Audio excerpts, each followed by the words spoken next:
Look at her sleeping. She's so cute. Oh, I woke her up. I'm sorry, girl. I'm sorry.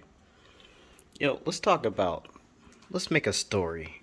Let's do a story time. I haven't done one of these in a long time. Alright, with that said, let's talk about me. Sounds selfish, but it's true. Let's get it out the way. I wanted to be a herpetologist.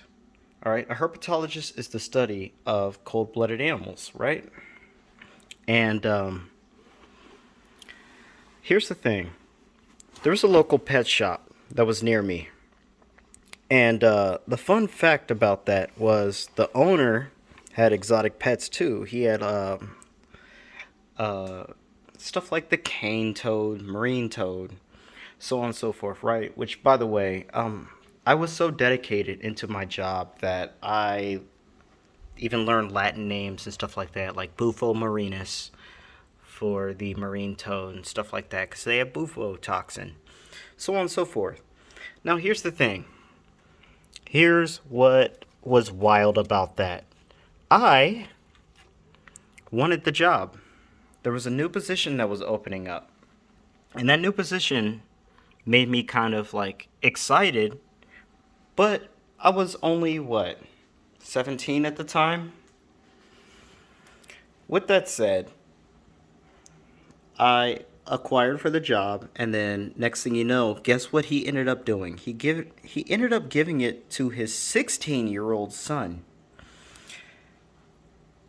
I went and I was so salty about that because I had worked at every job that you could possibly imagine, right? I was salty about it. I went and I talked to his son later on after he got the job. I congratulated him and everything like that. I asked for one thing. And guess what?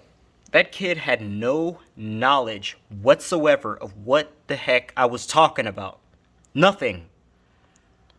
I didn't want to correct him or anything like that. I was like, bet. I ended up joining in the military. With that said, after I joined the military, I came back a little later, and then I applied for the job again. Just as it feels savage, but it's almost like a troll thing, you know? And guess what? They were like, when can you come? When are you available? So on and so forth. And I was like, you know what?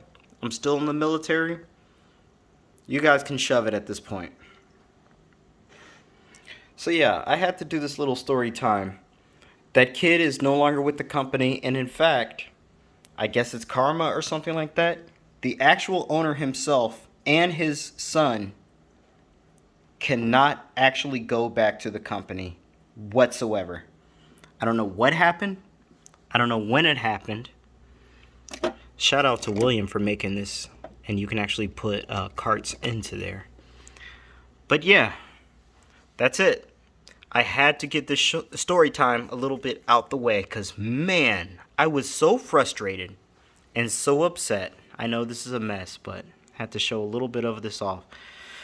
That I couldn't explain why I couldn't get this job. I was highly qualified.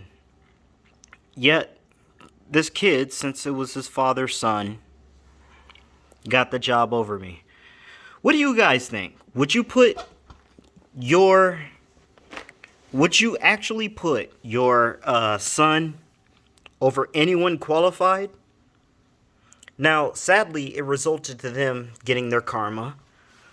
But I don't wish that on anybody. You guys know that. You guys know that. But at the same time, the company went aground when he did some questionable stuff like that. So, I really need you to think about the question, okay? Would you put your family and stuff like that almost in jeopardy, it sounds like, just to keep you guys together, or would you actually make it worth your time? Anyway, thank you for you guys. Thank you for the story time. I appreciate every single one of you guys. Have a good one.